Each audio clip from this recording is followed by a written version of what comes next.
hecho de irse al bosque, de emboscarse. Esto es lo que en adelante llamaremos la emboscadura.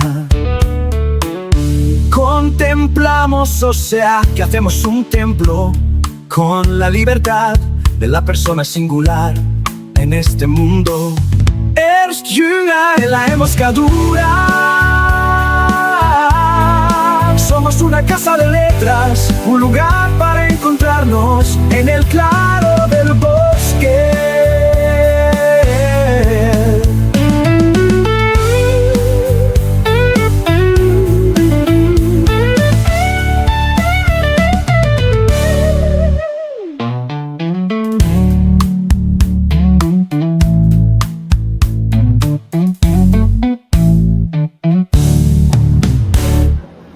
Muy buenas noches, estamos en Encanto Café Bar Karaoke en el Taller del Zorro con Mauricio Montoya. Estamos todos los lunes en el Taller del Zorro, lunes, a veces martes. Hoy quiero comenzar agradeciendo a los asistentes por estar acá el lunes, cambiar las rutinas que uno tiene para ir a un lugar a escuchar a alguien no es fácil. Se tiene que tener mucho interés y cariño, y entonces agradecemos ese interés y cariño por el cuento, por la actividad. Quiero presentar, contextualizar. El Taller del Zorro es un evento de la emboscadura, una casa de letras, un lugar para encontrarnos, que precisamente hoy, Mauricio, oyentes, estamos cumpliendo 11 años. Hace 11 años, ¿dónde estabas? ¿Dónde estaban ustedes? Yo estaba en una habitación haciendo el doctorado en Francia, y tuve la idea de hacer realidad un proyecto que cuando éramos estudiantes de filosofía y letras teníamos. Y el proyecto era de abrir una casa de letras inspirada en Ernst Jünger y en la emboscadura para escucharnos en el claro del bosque. Y así lo hicimos. Y en esos 11 años hemos publicado a 12 autores de 9 países. Tenemos además este canal de YouTube en el que hay varios programas en los que, por ejemplo, abordamos historias, debate. Todos los domingos tenemos un programa en el que debatimos desde la ética, la política y la estética, las noticias de la semana, en el que Mauro ha estado, en el que está nuestro amigo Gustavo Carvajal, con el que en la universidad soñamos hacer esta casa de letras en filosofía. Así que quiero comenzar enviando un saludo de recuerdo cariñoso a todos aquellos compañeros de camino, escritores, amigos que han pasado por la casa de letras, aquellos que ya no están, que de pronto nunca van a volver. También les quiero agradecer por haber participado en la construcción y en el conocimiento de la profundidad del bosque. El Taller del Zorro es un evento en el que traemos cada semana a un artista, un escritor, para hablar primero sobre la creatividad y luego abordar su obra. Hace 8 días estuvimos con el profesor Juan Diego Serrano hablando sobre el caso Galileo Galilei, y mañana estaremos con Sebastián Mejía, el mismo Sebas, cantante, músico de Tres de Corazón. Hoy estamos con Mauricio Montoya para hablar del cuento corto.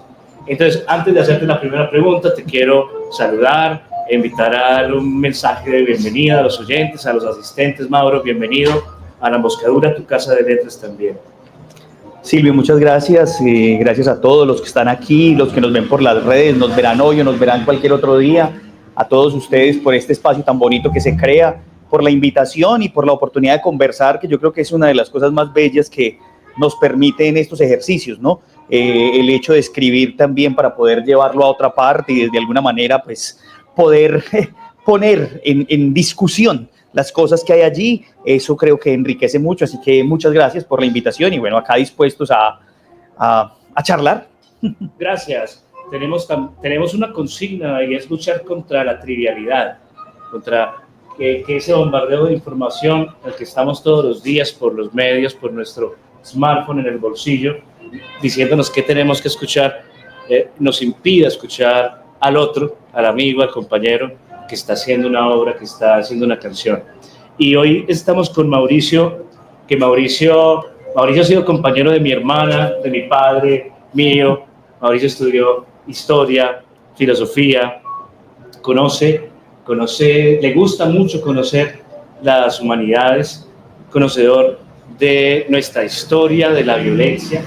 Tiene un libro célebre Célebre, sí, ha sido leído en muchas escuelas, universidades, que es el libro Voces por la Verdad, una mirada interdisciplinaria a las comisiones de la verdad para comprender el caso colombiano. Este libro le sirvió mucho a los profesores porque se acercaron a este deber de comunicar en los textos del acuerdo de paz a través de tu libro. Y hoy vamos a hablar de la creatividad en el cuento. Decimos que es un taller porque a todos los artistas las preguntas iniciales o nuestro primer interés es preocuparnos sobre su creatividad, la creatividad en su arte. Entonces quiero comenzar con una pregunta que yo ya se las dije todas, no lo voy a quemar ropa, sino las preguntas ya se las saqué para que tuviera tiempo de pensar. Mauricio, ¿es normal que a un niño, que a un joven le acaezcan poemas, le sucedan poemas? Y también que a un alma que estudie humanidades le resulte el ensayo, se vaya por la crónica, o piense que su reto es hacer una novela. ¿En qué momento le nació al Mauricio Montoya, le nació el interés por escribir el cuento? ¿En qué momento se dio cuenta usted que este formato era un formato en el que podía comunicar y que se le daba bien? ¿En qué momento sucedió eso, Mauricio? Bueno, hay muchas historias alrededor de cómo llega uno a un género, ¿no? Yo nunca me imaginé acercarme a este género, de hecho para mí es muy nuevo, lo conocí, ahorita voy a contar un poco una historia que me pasó, una historia personal, que incluso me llevó a leer a esos autores. Digamos que yo me acerqué a la brevedad sin querer, incluso hice consciente eso después de escribir esto. ¿Por qué? Porque yo decía, obviamente uno se acerca a la brevedad. Por ejemplo, a mí me gustaba leer diccionarios y una definición es una forma breve, ¿cierto? A mí me gustaba leer fábulas, ¿cierto? Uno, de alguna manera, al acercarse a ese tipo de formatos, también se está acercando a una forma sintética, ¿cierto? Sencilla, que tiene su complejidad, pero que lo pone a pensar a uno, como las fábulas de Esopo. Después a mí llegaron de alguna manera los epigramas. Yo tenía una particularidad, me parecía una cosa rarísima, ir a los cementerios a leer epitafios. Wow. Yo tenía esa manía, ¿cierto? Desde los 10, 11 años, a mí me gustaban mucho los cementerios y me iba, buscaba qué decían, miraba cuándo se había muerto, cuándo había nacido. Sí, se forma un artista, ¿no? No, pero es curioso porque incluso empieza uno a tejer historias, como quién sería esta persona, porque se llamaría así. A mí eso me llamaba como mucho la atención en los cementerios. Pero a mí me pasó una cosa personal y fue tal vez la primera vez que me acerqué a un texto muy breve, pero ya con esta intención. Yo vivía en Valencia, yo tuve la oportunidad de vivir en Valencia un año, en esa época que nos encontramos en París, que estabas con tu padre. Y tuve un domingo por la noche, salí yo con un amigo a tomarnos unas cervezas. Y entonces, por esos días yo venía como con, no digamos un despecho, pero sí como con una situación amorosa, como medio rara. Y le dije yo al amigo, veníamos a tomar una cerveza, yo quiero como compartir un rato afuera de todo esto. Estábamos en la universidad, pues en el colegio donde vivíamos en Valencia, y nos fuimos. Y cuando yo le empiezo a contar mi historia, me dice, él era un mexicano, y me dice, ve, te voy a contar un cuento. Y yo, pero yo aquí contándole mi vida, abriéndole el corazón, y me dice que me va a contar un cuento. Entonces casi como que le pego con la botella. Pero fue muy curioso porque me dijo, mira, ¿has escuchado hablar de Juan José Arreola? En mi vida yo nunca había escuchado hablar de este escritor mexicano, y llega y me dice, mira este cuento tan bello. Y el título del cuento es Cuento de Horror. Y dice, la mujer que amé se ha convertido en un fantasma. Yo soy el lugar de sus apariciones. No. Entonces yo dije, no, ¿qué es esa belleza? Como que, ¿qué? Me acuerdo que al otro día nos fuimos a la universidad. Yo lo primero que hice después de clase fue ir a comprar el texto completo del Fondo de Cultura Económica, donde están todas las formas breves que trabaja Arreola, y me lo devoré en una semana. O sea, entonces para mí ese fue el primer acercamiento a las formas breves, ya muy directamente, entendiendo lo que los teóricos ya hace algunos años empezaron a decir, que se llama la minificción, que se llama el cuento corto, que se llama el cuento breve, que se llama el cuento hiperbrevísimo, porque tiene muchos nombres. Bueno, ahí la segunda pregunta, y enlazando y para contextualizar, Mauro tiene un canal de YouTube que se llama Brevísimo. Bueno, tiene un programa cada semana en el Radio Universidad Nacional, búsquenlo, suscríbanse al canal de Mauro, y también tiene un artículo semanal en el que con un compañero analizan una palabra, un concepto. De eso vamos a hablar después. Ahora quiero que así a nivel pedagógico, pero también de debate, usted nos aclare algo. Para la mayoría de la humanidad es muy difícil reconocer, hermano, la diferencia entre un cuento, una novela e incluso un poema.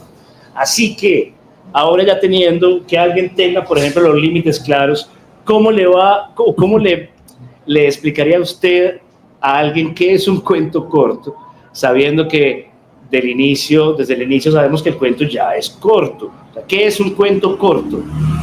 Sí, yo diría dos cosas. Una, me voy a pegar de Cortázar, ¿no? Bien. Que es el que es contundente en eso, ¿no? Cortázar dice, la novela gana por puntos, el cuento debe ganar por nocaut, ¿cierto? Pero a mí me parece que esa definición está muy buena para el cuento corto. ¿Por qué? Porque el cuento corto tiene una particularidad. Bueno, digamos que hay tres particularidades. Una de ellas, y que la sostiene muy bien Lauro Zavala, que es un escritor mexicano que trabaja el asunto, él dice, en un cuento corto debe ser más lo que no se dice que lo que se dice. O sea que ahí ya hay un asunto muy complejo porque el lector, incluso el autor, debe tener un gran nivel de intertextualidad, ¿cierto? Entonces, si habría que definir o habría que pensar unas especies de definiciones, en el cuento corto es más lo que se debe no decir que lo que se debe decir, pero ahí juega mucho la intertextualidad. Hay un segundo elemento, que eso pues en literatura es bastante interesante, ¿no? El juego de la elipsis, que ahí entra todo ese asunto pues de lo que está oculto, de lo que hay que explorar, de lo que queda implícito. Y a veces un punto muy interesante, el cuento que tiene una referencia, que eso es colombiano, porque lo acuñó un escritor colombiano, que se llama el cuento atómico. Entonces imagínate el cuento atómico. Entonces voy a colocar un ejemplo de eso para decirte que ahí están todas las definiciones de lo de breve. Mira, Humberto Senegal, que es un escritor calarqueño, él acuñó ese término. Entonces, el cuento atómico tiene una particularidad en términos de extensión. 20 palabras de contenido máximo, sin contar el título. 20 palabras de contenido máximo. Claro, el cuento famoso de Augusto Monterroso del dinosaurio podría ser un cuento... ¿Tiene cuántas? Tiene 7, ¿sí? Sin contar el título, ¿cierto? Pero hay otros más breves ya y muy atómicos. Ya voy a decirte uno. Pero mira esto, por ejemplo, lo que dice Humberto Senegal es muy interesante porque el concepto de atómico es eso, como una bomba que te tiran, ¡pum!, ¿cierto? Y eso te estalla. Y te estalla de tal manera que te deja con una contundencia. Entonces mira este cuento. Bueno, entonces perdóneme, pero tengo que interrumpirlo ahora. ¿En qué se diferencia, antes de tirar el cuento, en qué se diferenciaría un cuento breve a un aforismo o a una sentencia graves que tengan narrativa?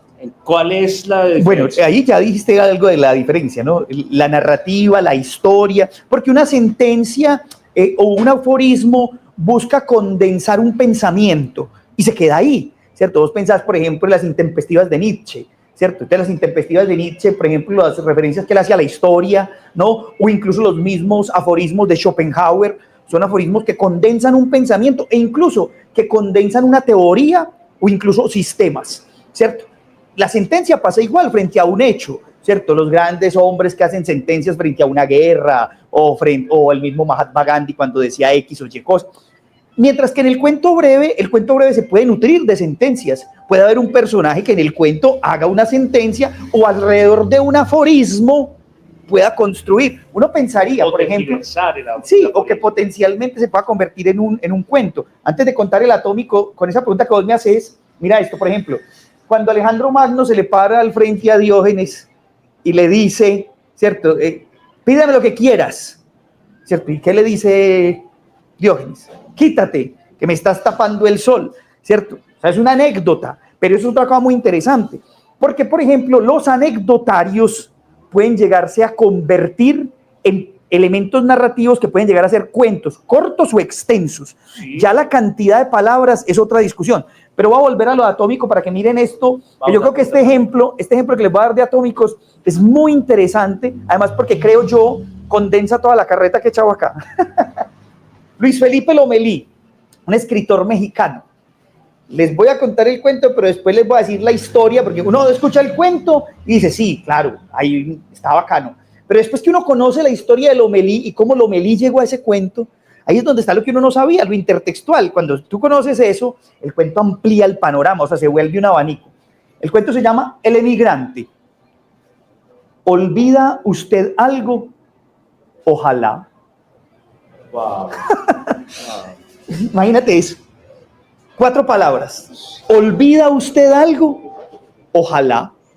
Entonces, claro, ¿qué empezamos a pensar ahí? Ya el título te dijo muchas cosas. Si el título hubiera sido otra cosa, de pronto te perdés. Pero el título ya te está hablando de alguien que migra, que se va, que se tiene que ir por lo que sea, desplazado por la violencia. Y cuando se va a ir, o porque quiere irse, porque le toca irse a trabajar a los Estados Unidos, dice, ¿usted olvida algo? Ojalá. Es el deseo, el anhelo, el volver. Wow. Pero mira lo interesante y lo bonito. Yo tuve la oportunidad de escuchar una conferencia de Lomelí y bueno, se le preguntó sobre ese cuento y él decía, mire, a mí me pasaron 2 cosas con ese cuento. ¿Cómo llegué yo a ese cuento? Sus padres trabajaban con migrantes en la frontera entre México y los Estados Unidos. Eran antropólogos y habían trabajado con toda esa cosa de la migración. Y entonces él desde niño ya veía eso. Pero entonces él decía, y a mí me parecía tan raro que a mí, viviendo eso, nunca me hubiera ocurrido un cuento de esa manera. ¿Y sabe de dónde decía él que le explotó la idea? Que un día, como cuando uno se baja de los aviones o de los camiones, como le dicen los mexicanos, cuando siempre le dicen a usted, ojo, no olvide sus pertenencias, no olvide nada, recuerde, lleva todo. Y que él dice que cuando escuchó eso un día en un avión, se le vino de una y dijo, ¿olvida usted algo? Claro, el migrante. O sea, mira las conexiones que hubo alrededor de todo eso. Entonces, eso es un cuento atómico. Al día de hoy, aunque hay debates, ese es el cuento más corto que existe en la historia de la literatura. Ya más corto que el de Monterroso, más corto que el que tiene Hemingway, el de los zapatos de bebé. ¿Cómo es? El de los zapatos de bebé. Vendo zapatos de bebé sin estrenar. Que es un cuento que dice Hemingway, le surgió después de, durante el tema de la Guerra Civil Española. Recordemos que él fue reportero allí en toda esa situación. Y hay uno que es un debate, y a mí me gusta ese cuento por el debate. Un español llamado Juan Aparicio tiene un cuento, el título es Luis XIV, yo. Entonces, claro, entonces mira, alguien dice, no, pero ¿cómo así es un cuento, una palabra y el título? Claro, pero mira, si tú sabes quién es Luis XIV, qué significó Luis XIV, entonces a Juan Aparicio, el español, cuando escribió esto y dice, él se reivindica y dice, este es el cuento más corto de la historia de la literatura, así no les guste a muchos. Yo me atrevo a decir que el de Lomelí, a mí me gusta mucho el de Lomelí, pues por todo lo que significa para nuestro contexto, pero este de Aparicio es una cosa bien potente, ¿cierto? Entonces, mira, volviendo a sintetizar con lo que me preguntabas, ¿cómo definir un cuento corto, cierto? Ana María Shua, que es la que llaman aquí la reina del microrrelato, que es una escritora argentina buenísima, escucharla a ella, sus textos, es muy bonito. Ella tiene muchas definiciones, pero ella incluso dice, es que el relato breve, el relato brevísimo, como lo llamemos hoy, o hiperbreve o microcuento, es muy viejo. Dice, por ejemplo, ella nos decía nosotros en una entrevista, o sea, agarre usted las fábulas del Kalila y Dimna, ¿cierto? Este texto persa bellísimo, ahí encuentra usted una serie de narraciones, fábulas y que son breves, ¿cierto? Entonces también la brevedad tiene que ver con la concisión, pero la brevedad también tiene que ver con la elipsis, la brevedad tiene que ver con algo narrativo y también con que te cuente algo. Y voy a redondear, pues estoy redondeando hace rato, voy a redondear con una cosa. Usted es el experto en sí. No, voy a redondear con algo. Mira, cuando a mí me preguntan, bueno, ¿de dónde salen los relatos? Y quiero volver a la anécdota, porque es que la anécdota es una cosa muy curiosa. En ese libro y en otro que voy a publicar dentro de poco, muchos de los relatos que han salido ahí, que se han convertido, pues, digamos, en cuentos breves, son producto de una experiencia que yo he vivido, ¿cierto? Que yo he visto. Les voy a contar uno. Ahí hay un texto. Yo nunca en mi vida había ido a un velorio afro. Eso es una cosa, o sea, porque uno no está acostumbrado. Yo llegué a un velorio afro y había música, la gente bailaba, atrás la gente estaba tomando aguardiente y los hombres jugando dominó. A uno que está acostumbrado aquí para que lo lleven y que si uno medio habla en un velorio ya le pega una palmada, ¿cierto? Pues obviamente eso para mí fue muy impactante. Yo he trabajado con comunidades indígenas, he trabajado con comunidades afro y eso para mí, ver eso fue muy llamativo. Entonces yo empecé a esculcar sobre eso, a escudriñar sobre eso. Y un día cualquiera, leyendo y pensando sobre eso, escribí un cuento que está ahí, ¿cierto? muy poca gente sabe que eso es producto de una experiencia que yo viví y que después se convierte en un relato que tiene el 80% de realidad y el 20% del cierre. Es ficción, ¿cierto? Entonces ahí es donde eso juega también. Entonces por eso las anécdotas son tan importantes. Mira esto. Ahora, Paul Auster... Entonces nos estás confesando que la anécdota es material creativo. Sí, es un trampolín. Para mí es un trampolín. Ok, entonces hablemos del libro de cuentos de Mauro. Cuentos cortos para lectores con tiempo, cuyo título, digo, no es un oxímoron, no es una contradicción, pero no lo es, porque los cuentos cortos también son para lectores con tiempo. Exacto. Tú dices que es una paradoja. Yo lo llamo una paradoja. ¿En qué momento decidiste hacer el libro, hacerlo, después de tener tus cuentos? ¿De qué, cómo salió? Hay muchas cosas, ahí se mezclan muchas cosas, pero quiero contar una cosa del título. El título del libro iba a ser otro, iba a ser para lectores sin tiempo, de hecho. Y fue un amigo, Salomón Castañeda, profesor de literatura en la Universidad de Antioquia, que cuando lo leyó, porque yo le pedí que lo leyera, cuando lo leyó me dijo, no puede llamarse así. ¿Por qué? Es que usted cree que los textos breves no necesitan tiempo. Y me dijo y me hizo acordar, obviamente me hizo acordar de Nietzsche y me dice, claro, es que hay que rumiar el texto, como dice Nietzsche. Entonces yo dije, claro, el texto breve también hay que rumiarlo, hay que leerlo varias veces, en muchas ocasiones, no solamente para comprenderlo, para interiorizarlo. Y mira, y quiero retornar a una cosa de lo de la anécdota, porque cuando conocí esta anécdota, para mí fue muy impactante. Yo creo que también hizo parte de la construcción del libro. Paul Auster, que murió recientemente, hace un año, Paul Auster tiene un libro que es muy poco conocido, que se llama Creía que mi padre era Dios. Entonces, yo ese libro me lo encontré leyendo pues varias cositas de Paul Auster, que me parece un escritor maravilloso, que decía, pero ¿esto qué es tan raro?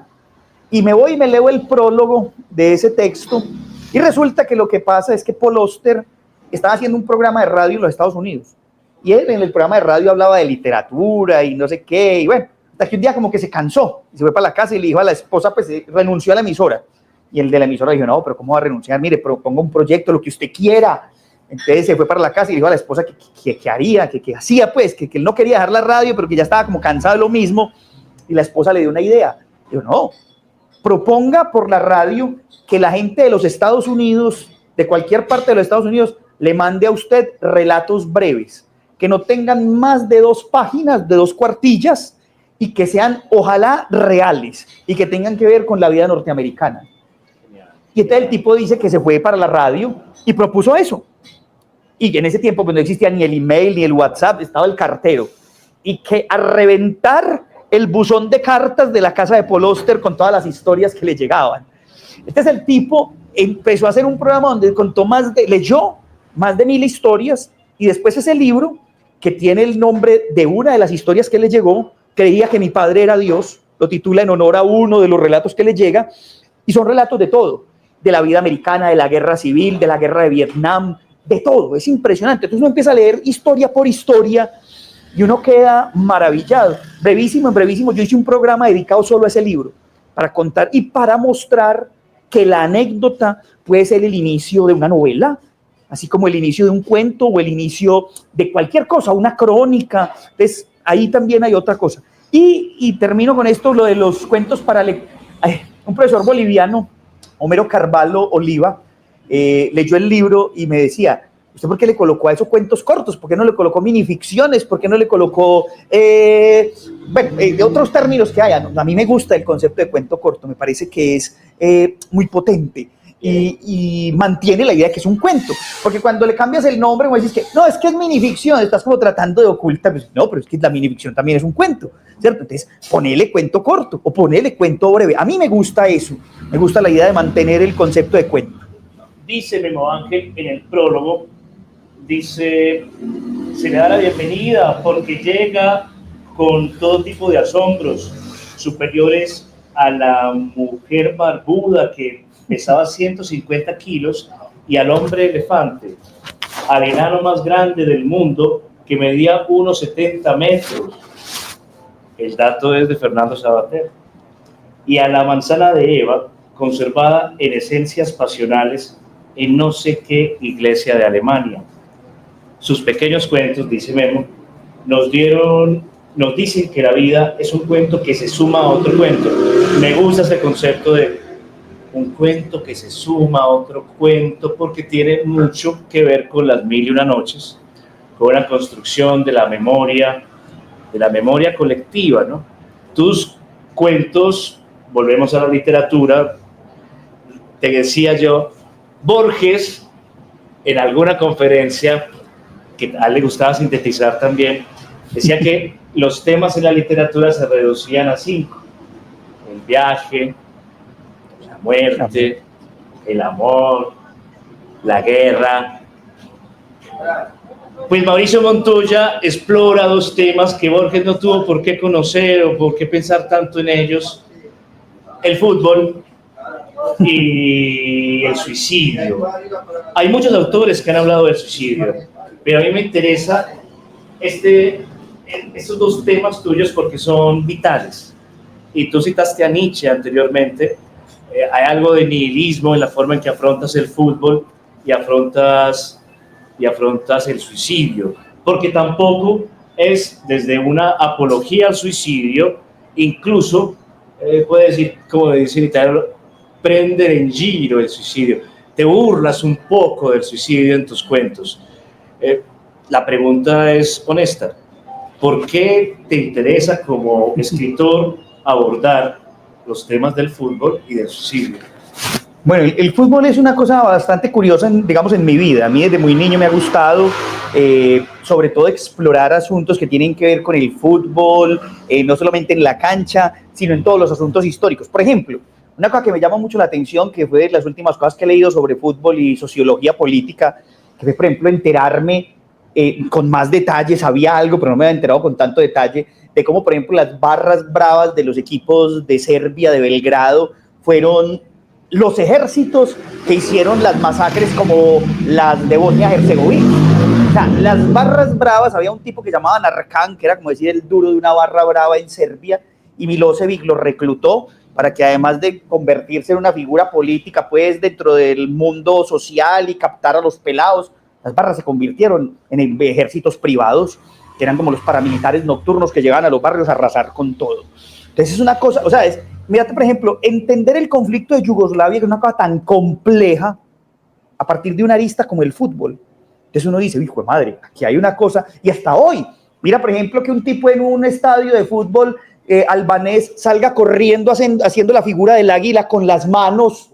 Es un lío el berraco. En el Mundial pasado sucedió un suizo, pues, de origen albano-kosovar, que se fue a Suiza, se nacionalizó futbolista y jugó en la selección de Suiza. En uno de los partidos salió haciendo el águila de la bandera albanesa y se ganó una sanción de la FIFA, porque incluso los serbios se le ponen encima a golpearlo por todo lo que eso significa. Entonces, un pequeño símbolo. Y voy a relacionar eso, porque me decís el fútbol y el suicidio, pero mira, hay un cuento de Horacio Quiroga dedicado a un jugador uruguayo, Juan Polti. Este jugador uruguayo, pues él lo llama así, Abdol Pertel, creo que era el apellido, no me acuerdo del apellido, pero es una historia real de un jugador uruguayo del Nacional de Uruguay que era famosísimo, que era reconocido, pero que empezó a entrar en desgracia, envejeció, ya no era buen jugador, y el tipo dijo, no, yo no puedo morir en el olvido de esa manera. Y un día cualquiera, a la medianoche, se fue al Estadio Centenario, se paró en la mitad de la cancha y se pegó un tiro. Y quedó inmortalizado. Entonces, Horacio Quiroga hace ese cuento, y entonces yo cuando leí ese cuento de Quiroga, porque bueno, ya Quiroga era un tipo con un mundo impresionante, además un tipo altamente depresivo, bueno, no por eso digo pues que haga ese cuento, pero era un tipo altamente observador, un tipo incluso de la selva, de todo eso. Con muchas experiencias alrededor del suicidio. Sí, claro, obviamente. Y bueno, y a lo último, entre lo que algunos llamaban su locura, pero su enfermedad, el encuentro con este hombre elefante también en el hospital en los últimos años de su vida, que es bastante, casi mágico religioso eso, ¿no? Como de ciencia ficción. Bueno, porque entonces no cuentas ese detalle para que no quede ahí. ¿Qué? Esa anécdota, la del hombre elefante. ¿A quién conoció? No, en el sanatorio donde él estaba, él encuentra un hombre que tiene el llamado síndrome del hombre elefante y que sufre mucho alrededor de lo que ha sido su vida desde la infancia, y él termina casi protegiéndolo, ¿cierto? Y para muchos la muerte de ese hombre que fue su compañero de cama, pues casi el vecino con el que dormía, que nadie quería dormir con él, y Horacio Quiroga se fue a dormir con él hasta su último minuto de vida, para él fue ese el golpe más duro, cuando él murió, cuando le avisaron que él había muerto. Horacio Quiroga entró ya en una mayor depresión que lo llevó finalmente a la muerte, pero ese fue su íntimo. Incluso algunos biógrafos de Quiroga dicen que algunos de sus cuentos fueron luego repensados gracias a lo que él conversaba con este hombre, lo que le veía en él, la experiencia que tuvo con él. Pero bueno, ahora que hablábamos pues del asunto del fútbol y el suicidio, mira ese cuento, ¿cierto? Pero también hay otra cosa, porque alrededor de eso hay muchos juegos. Yo tengo un cuento ahí y me voy a tomar aquí el atrevimiento de leerlo antes de que leas ese. Dale. Que es un cuento que fue muy bien valorado y que de hecho fue publicado en Grecia, lo tradujeron. Es un cuento que yo digo que es atómico. Ah, la ruleta rusa. El cuento se llama Ruleta Rusa. Dice, frente al espejo dijo, te toca. ¿Ya? Ese es el cuento. Entonces uno diría, ¿qué significa pensarse frente al espejo? ¿Qué significa? Ya el cuento, cuando te habla de una ruleta rusa, uno está hablando de un juego, ¿cierto? ¿Y qué significa el decirse a sí mismo, te toca? O sea, no hay escapatoria, ¿sí? Ahí tenía una pregunta u observación, porque lo que hace esa oración es manejar la tensión hasta la coma, y luego en esa coma se cifra el truco. Claro, porque total. En esa coma se cifra el momento de silencio, de respiración, para que el lector pueda imaginarse el resto. Exacto. Porque uno no se imagina que frente al espejo uno vaya a decir eso, ¿cierto? Uno frente al espejo se puede decir muchas otras cosas. Bueno, ahora les voy a leer un cuento que tiene que ver con el fútbol. Se llama Máxima Pena.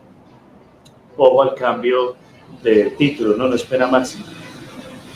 Esto comentaba un recluso a sus compañeros de celda hoy, 10 años después de haber cerrado la pena máxima. Errado. De haber errado la pena máxima que nos hubiera dado la gloria a todos. Sigo aquí, por orden del dictador, purgando la máxima pena. Mira, estás jugando con dos universos, ¿no? Exacto. Sí, la pena máxima y la condena plena, la cadena perpetua. Pero mira, ese cuento salió de una historia que leí hace muchos años, leyendo sobre historia y fútbol. Por ejemplo, había un caso muy curioso. En el año de 1934, Mussolini solía ir al camerino de la selección italiana a amenazar a todos los jugadores de la selección y les decía que si no ganaban el mundial, todos la iban a pasar muy mal. O sea, esa amenaza de Mussolini en todos los partidos, hasta la final, y Italia gana ese mundial, ¿cierto? De 1934, que le sirvió al fascismo italiano pues para reivindicar una variedad de sus ideologías. Pero esa historia, mira qué curioso esto, ¿no? El temor que hace que los jugadores entonces logren esto, pero entonces cuando fallan, ¿qué significa? Significa la máxima pena. Y ahí tengo una pregunta, porque tú decías que dentro de cuento breve la hipertextualidad es muy importante, y yo encuentro que puede haber ahí una crítica que al menos yo he visto que se le hace también a ciertos poemas, y es, ¿acaso para comprender, hablemos de hermenéutica, para comprender tus cuentos hay que tener una cultura elevada, una cultura elitista? Voy a leer un cuento tuyo que se llama Metamorfosis. Cuando terminó de leer la Metamorfosis de Apuleyo, Gregorio Samsa aceptó resignado su nueva condición y comprendió que la mejor decisión que había podido tomar su familia era deshacerse de él, a no ser que una diosa tuviera compasión y le devolviera su forma natural. Pero, lamentablemente, para el siglo XX las diosas habían desaparecido. Metamorfosis de Mauricio Montoya. Bueno, si es necesario tener una alta cultura para comprender tus cuentos, ¿crees que eso es un impedimento? No, yo creo que no. Antes yo lo hago más bien pensando en que sea un reto también. No solo para mí, sino también para el lector, ¿cierto? En ese juego, por ejemplo, en un nuevo libro que va a salir ahorita en un par de semanas, yo juego con un ejercicio también y es cambiarle el final a las historias que siempre conocemos. Extraordinario, me encanta el ser humano. Eso. Entonces, que uno piense que las cosas pueden ser de otra manera. Si uno agarrara la Divina Comedia y cambiara un montón de cosas, o si uno agarrara los mitos griegos o los mitos de cualquier cultura y les diera una transformación. Yo tengo un cuento ahí que se llama Natividad. Es lo que ha hecho la literatura. Exacto. Desde que es, total. Las parodias. Entonces, yo tengo un cuento que se llama Natividad y cuenta toda la historia alrededor del nacimiento en el pesebre, y de un momento a otro se voltea a la partera y les dice a María y a José: es una bella niña. ¿Ya? Entonces, mira, es cambiar la historia alrededor de eso, pero también es un juego para que la gente piense cuántas posibilidades puede tener una historia. Pues le voy a leer uno que es actual. Es actual. Se llama Siniestro. Aquel 24 de junio de 1935, frente a una vieja rocola que adornaba el cafetín del aeropuerto, dos pilotos se batieron en duelo. Ese fue el preludio de una tragedia que se selló con un apretón de manos, mientras que en el fondo la voz de Carlitos Gardel interpretaba Cambalache. Siniestro. Estamos a los 90 años del accidente de Carlitos, ¿no? Mire, yo quiero leerles este cuento de Entre Negras y Blancas que les contaba ahora, está en la página 57, que es lo que les decía, es producto de mi experiencia de haber ido a un velorio afro y que yo me vine pensando en tantas cosas, y se llama así, Entre Negras y Blancas, entre blancas y negras. Dice: siempre acompañé a papá a todos los velatorios del pueblo. No importaba si el muerto era desconocido, lo importante para él era jugar y apostar al dominó. Cuando ganaba yo era feliz, pues eso significaba regalos para mamá y dulces para mí. Pero cuando perdía, se volvía como loco y pasaba días enteros en la cantina, maldiciendo su mala suerte hasta que llegaba la revancha en otro velorio. La primera vez que yo jugué al dominó fue en el entierro del viejo. Desde ese día no paré de jugar en todos los velatorios. La noche del entierro de mi madre, mientras las mujeres cantaban los alabados tradicionales, yo, como de costumbre, jugaba al dominó. Se acercó a la mesa un desconocido que pidió entrar a la partida. Jugamos hasta bien entrada la madrugada, y cuando me percaté, el extraño nos había ganado hasta el último centavo. Yo, que no había perdido una partida desde hacía más de 2 años, salí corriendo tras aquel hombre y le dije: espero que pueda darme la revancha en el próximo velorio. Ojalá fuera posible, respondió. ¿Y por qué no habría de ser posible?, pregunté. Porque usted tendría que levantarse del ataúd para poder jugar. Oh, pido un aplauso para Mauro. Un aplauso para Mauro. Gracias. Mauro, voy a hacer otras 2 preguntas y rotamos el micrófono por si alguien quiere hacer una pregunta a Mauricio Montoya. Recuerdo, no había dicho, en el taller del zorro tenemos 3 momentos. Uno, de una charla sobre creatividad, que es lo que estamos haciendo. El público está invitado a hacerme preguntas al autor, al artista que nos acompaña. Luego leemos un capítulo, una parte de un capítulo de Jane Austen, de Orgullo y Prejuicio. Por acá tenemos un club de lectura de Jane Austen. Estamos pensando en la exploración que hace ella de ese espíritu romántico femenino de la mujer de su época, que yo digo es la mujer de todos los tiempos. Lo que pasa es que ella la explora en su época y nos permite esos cuadros, Mauricio, oyentes, tan profundamente humanos de la construcción de, por ejemplo, cuál es el hombre ideal, o cuál es el hombre feo, cuál es el hombre pretencioso, visto desde la mujer romántica, no desde el hombre romántico. Esa parte de la exploración de Jane Austen es hermosa, la celebramos y luego al final terminamos con un bailongo karaoke. O sea, usted canta acá en Encanto la mejor música, o sea, la que usted quiere cantar.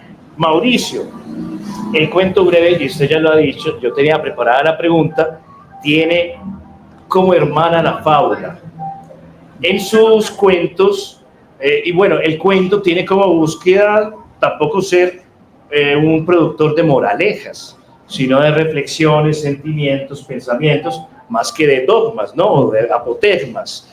Pero el cuento en lo fabulesco yo veo en usted, en sus cuentos, que pues no hay zorros, el zorro está acá, no están esos animales del bosque europeo, pero usted sí usa los fantasmas como personajes fabulescos. Y el fantasma, la fantasmagoría, fantasmatón, esas presencias que tenemos desde lo vivido y desde lo recordado, están presentes. Hay muchos cuentos de fantasmas también divertidos que me recuerdan a los de Oscar Wilde. Fantasmas que ya no dan miedo, sino que invitan a que uno se burle con ellos. Este se llama Comunicado. Tembloroso y con algo de sudor en su frente, el director de comunicaciones del gobierno leyó ante los generales de la Junta el siguiente comunicado. 2 puntos. El sindicato de fantasmas, espíritus, espectros y demás entidades metafísicas de la nación manifiesta su inconformidad con las medidas de toque de queda y 0 movilizaciones impuestas por el gobierno militar. Anuncia que, de no ser removidas en las próximas horas, promoverán una serie de acciones que aterrorizarán a todo el país.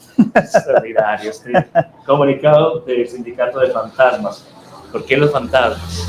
Mira, yo tuve una experiencia muy bonita leyendo, por ejemplo, la mitología china. Y toda la cosmovisión del mundo chino apela mucho a los fantasmas, pero mucho. Y eso a mí me llamó mucho la atención, porque a mí llegaron un montón de textos que tenía de un tío pues, que murió y que me llegaron a mí, y él guardaba muchos cuentos de mitología, muchos relatos mitológicos. Y los fantasmas en la China, o en la tradición mitológica china, tienen una particularidad, y es que participan de la vida cotidiana para hacer el bien. Uno piensa a veces como el duende también, para esconder cosas, para jugar con la gente, pero también para aterrorizarlas si están haciendo mal las cosas, como cuando asustan al niño, no te va a llevar el fantasma, te va a llevar el coco, pero aquí no es tanto ese miedo al niño, sino que la sociedad en sí misma incluso guarda la idea de los espíritus. Uno lo llama fantasmas, pero miremos por ejemplo en el Japón existe la idea del kami, ¿cierto?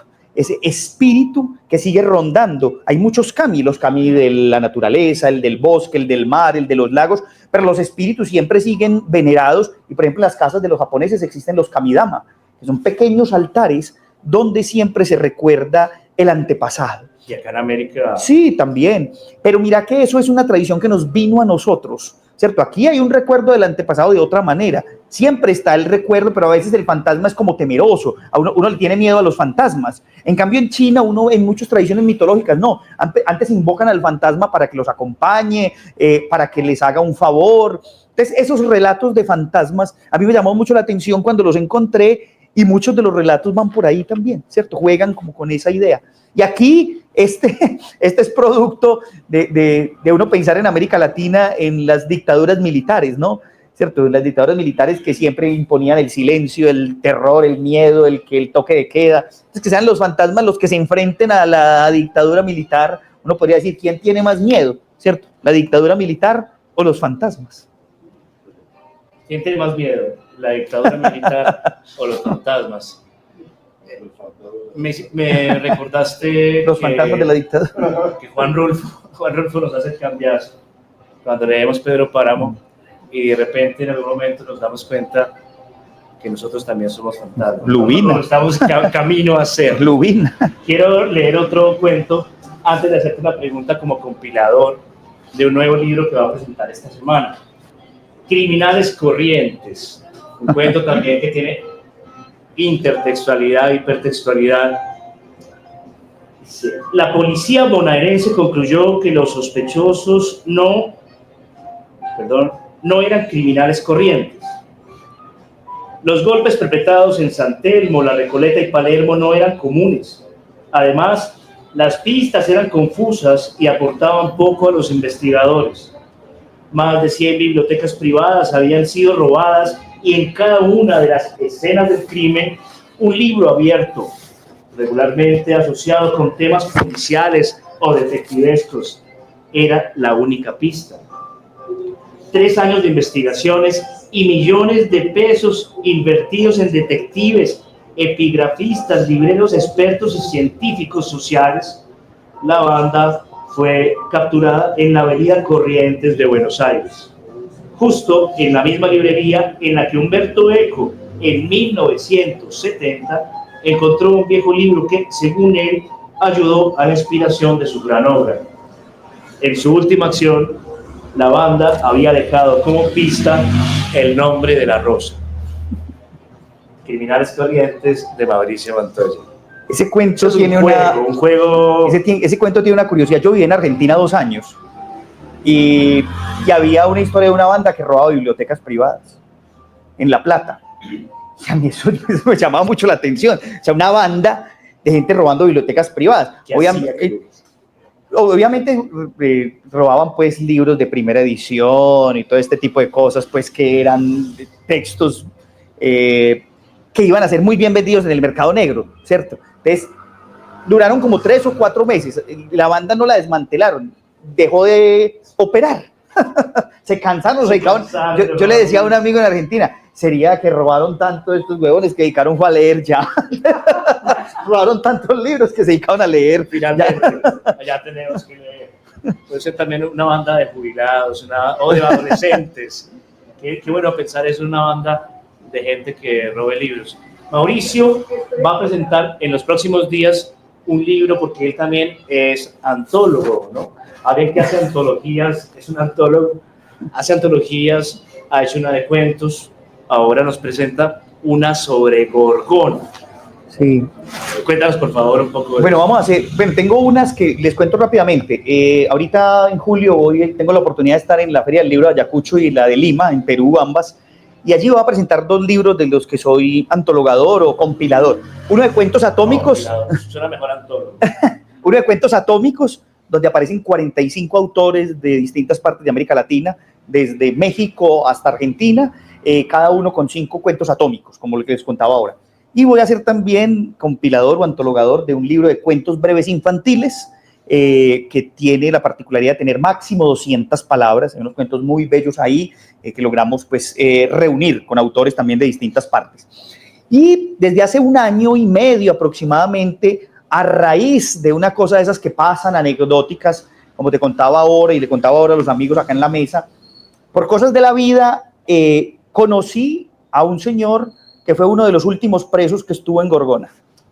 Entonces yo dije, ¿cómo? Pues la historia es muy larga, pues no voy a contar aquí todos los pormenores, pero me lo encuentro en un lugar y él se me acerca, me dice que, porque ahí donde yo voy, él me decían profe, y él me dice, profe, es que yo quiero que quede como un legado, yo no estudié, yo tengo una historia muy rara, pero yo quiero contarle algo. Mire, yo estuve en Gorgona los últimos días y yo escribí un diario.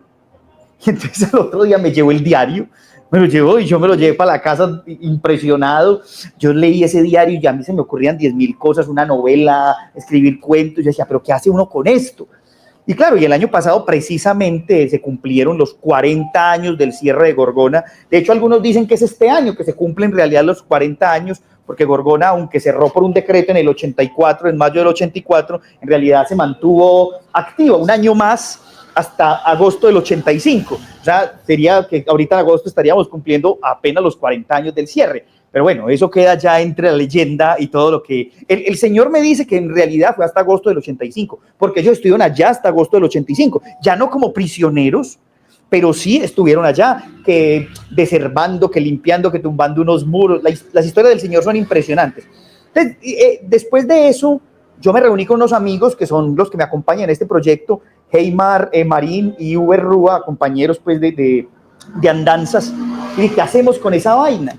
Hagamos alguna cosa. Entonces, claro, estábamos haciendo brevísimo, hemos hablado de la brevedad, sino convoquemos a la gente a que escriba cosas breves alrededor, no solo de Gorgona, sino de lo que significa la cárcel, el crimen, todo lo que hay alrededor de eso.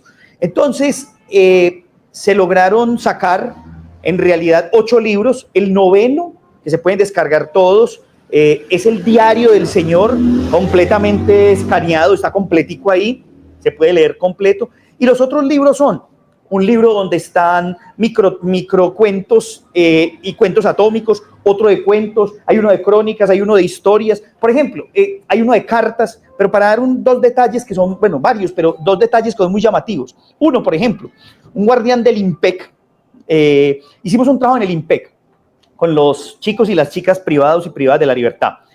Y uno de los guardianes, que era el que siempre nos revisaba cuando nosotros llegábamos el primer día, nos miró hasta feo. ¿Y ustedes qué quieren hacer aquí? ¿Que ustedes de dónde son?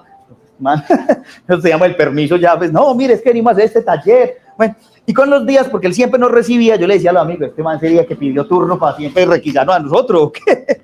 Y hasta que un día nos dijo, hombre, ya me enteré de lo que están haciendo, yo tengo muchas historias aquí, ¿puedo escribir una? Entonces escribí una historia de algo que él vivió allá, la historia de Pupo, está en el libro, y espero que él nos acompañe el jueves para contar esa historia. Esa es una. Y lo otro fue que buscando toda la variedad de estos géneros que se pueden acercar pues a lo breve, la carta se puede acercar también a lo breve, etcétera, hicimos un ejercicio con los chicos y las chicas internos e internas que fue llevarles como un modelito de carta, como con unas preguntitas claves para que ellos escribieran, ¿cierto? Y que le dedicaran la carta a cualquier persona. Encontramos unas cartas bellísimas. Hay una carta de una muchacha ahí que la vamos a leer el jueves, pero es muy linda, porque la historia de la chica es compleja. Ella cayó allá como por problemas que tuvo con la familia, y la familia como que le hizo un daño, etcétera. Y era una señora, una muchacha de una finca, y ella le manda la carta a su abuela que vive en la finca y que le cuida a los animalitos, pero a cada animalito le tenía un nombre. No, Y en la carta le habla a cada animalito, ¿cierto? Le manda como la carta a ellos. Entonces, eso es muy lindo, ¿cierto? Lograr eso, y ellos quedaron supremamente agradecidos con ese ejercicio. Mauricio, los oyentes, quienes estamos ahora acá, ¿cómo hacemos para descargar estos libros? ¿Cómo buscamos? ¿Alguien se mete a Google? ¿Cómo busca? Bueno, no, en la página, Facebook tiene una página de Brevísimo, el programa, es decir, en la página, en el muro de Brevísimo, hay... con este logo, mostremos el logo de Brevísimo. El logo de Brevísimo, que es aquí Brevísimo. Buscan Brevísimo en YouTube. No tiene pierde, Brevísimo con este logo, no tiene pierde. Y en la página de Facebook de Brevísimo, ahí en uno de los posts del muro, van a encontrar una especie de, dice, aquí puedes descargar los 9 libros, y hay un link que te tira un drive, y en el drive están los 9 libros. Incluso estos días vamos a subir los videos que nos mandan amigos de otras partes para hablar de eso. Por ejemplo, tenemos un par de escritores griegos que mandaron sus textos y van a hablar sobre eso, una profesora boliviana, unos amigos de Argentina. El jueves la presentación la presentación es virtual desde las 6 de la tarde por el canal de YouTube de Brevísimo. Se meten, me prometen que se meten. Eso. Entonces ahí estaremos para hablar de todo esto. Vamos a tener invitados muy interesantes, vamos a tener a Reinaldo Espitaleta, vamos a tener a Homero Carvalho desde Bolivia, vamos a tener a una profesora argentina que se llama Sandra Bianchi, al profesor Diego Muñoz de Chile, vamos a tener a Pablo Montoya. Bueno, vamos a tener un elenco muy interesante. Una buena y ahí, parrilla. Y ahí conversaremos. Y la idea es leer algunos textos, ver algunos de los videos de los amigos que mandaron, escuchar a los invitados, y bueno, y que la gente se anime pues a descargar esto y a socializar. Mauro, felicitaciones y gracias por comentarnos también esta parte de la creatividad como antólogo, como compilador, como trabajador del género, del cuento, de la investigación literaria. Gracias por compartirnos esa parte. ¿Alguien quiere hacer alguna pregunta, Mauricio? Eso. Vamos a... Gracias. Buenas noches. Bueno, de todas maneras, hablar de la estética, de la política, desde la filosofía, pues todos esos son elementos indispensables a cualquier ejercicio literario.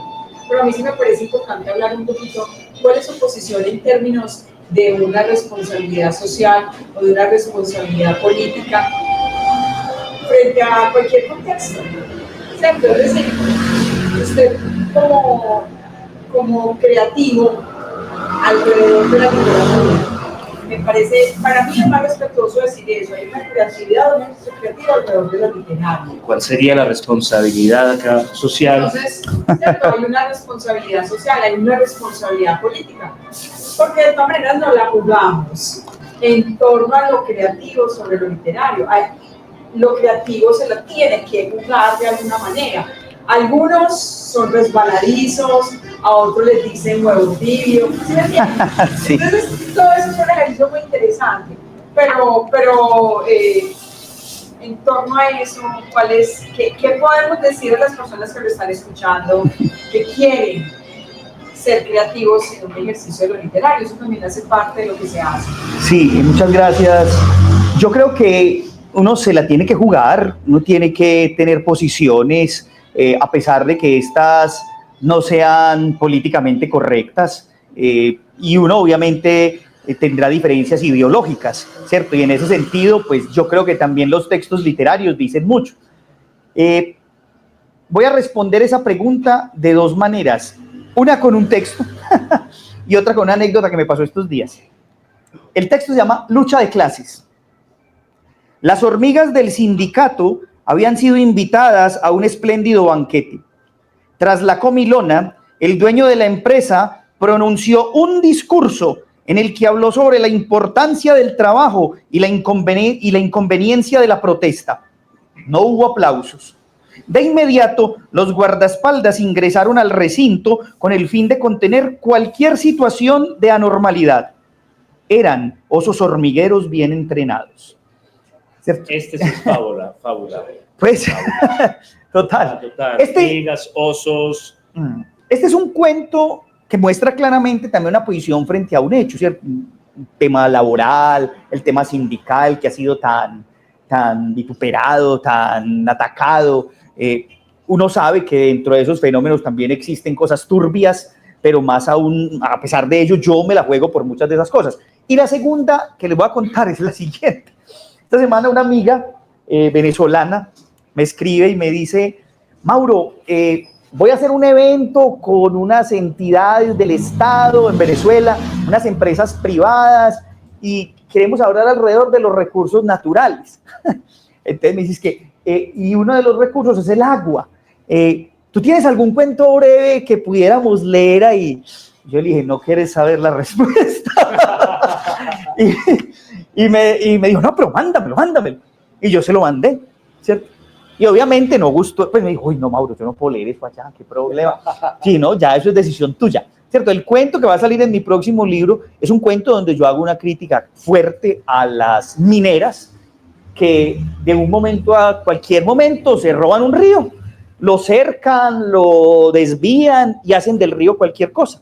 De alguna manera, pues eso es una crítica fuerte, pero ella dice, no, yo en ese contexto no lo puedo leer, o cómo voy a leer. Por ejemplo, cuando este libro iba a salir, la primera vez que yo lo propuse a una entidad, me dijeron, no, nosotros publicamos ese libro, pero tiene que quitar un par de cuentos de ahí. ¿De veras?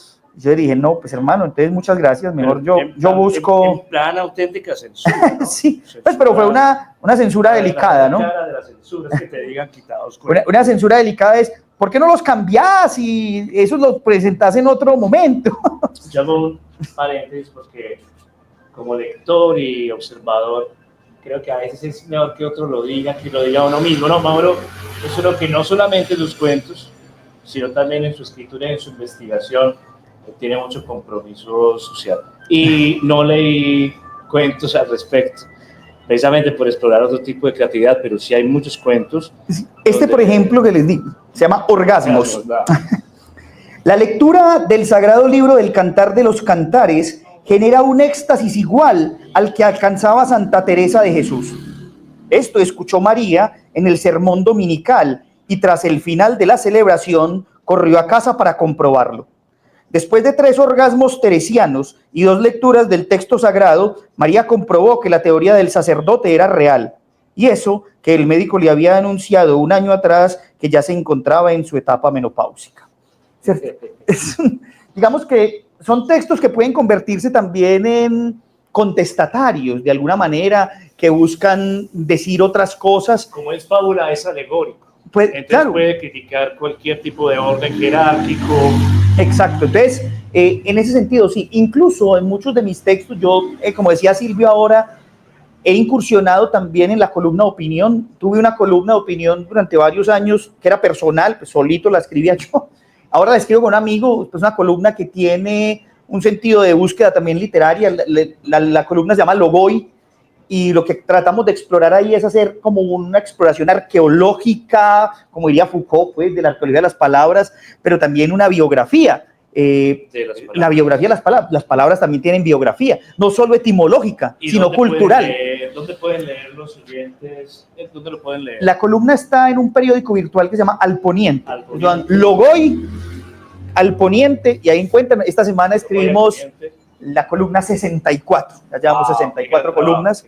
La última es sobre la palabra anatema. Entonces van a explorar ahí un ejercicio donde filológico, etimológico, cultural, para entender muchas cosas que nosotros mismos, cuando empezamos a investigar la palabra, nos enteramos.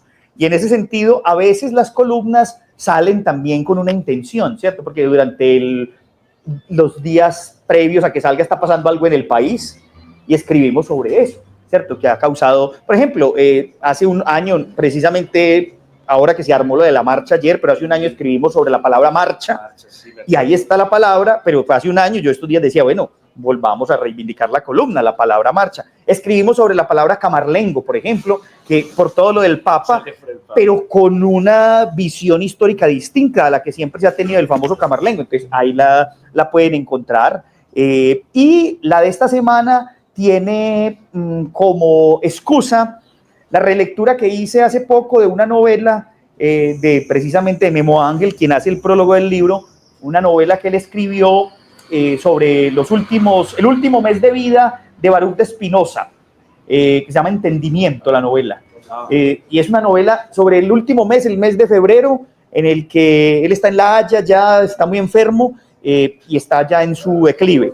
Pero es una novela muy bella y me llevó a pensar en esa columna y le decía al amigo, vamos a escribir sobre anatema, porque los que no saben, pues la comunidad judía pues lanzó un anatema muy fuerte contra Baruch de Spinoza. Busquen el decreto de anatema contra Baruch de Spinoza, una paginita que dice una cosa como esta, ¿no? Maldito de día, maldito de noche, maldito cuando se despierta, maldito cuando se levanta, maldita cuando camina, uy, horrible. Y después dice que nadie le hable, que no pase a 2 metros nadie, una cosa de locos, que de alguna manera pues también ese es el juego, por eso la elección de la palabra anatema. Hace 8 días estuvimos acá con Juan Diego Serrano hablando sobre Galileo y leímos la triste y dramática abjuración que tuvo que hacer él. Ahora recordamos esta maldición a Spinoza. Estamos en La Emboscadura, una casa de letras, un lugar para encontrarnos en el taller del zorro. Mauricio, yo quiero agradecerte por estar con nosotros, por darnos este testimonio de creatividad, pero además de escucha y lectura de tus contemporáneos que están escribiendo, que estamos escribiendo y trabajando en temas parecidos. Quiero invitar al público a que le dé un gran aplauso, Mauricio. A ustedes también, muchas gracias.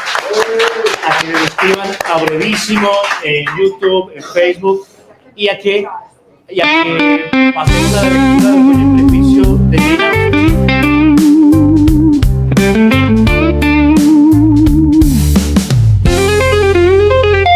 En el hecho de irse al bosque, de emboscarse, eso es lo que en adelante llamaremos la emboscadura. Contemplamos, o sea que hacemos un templo con la libertad de la persona singular en este mundo. Erzjotaduna. En la emboscadura somos una casa de letras, un lugar para encontrarnos en el claro del bosque.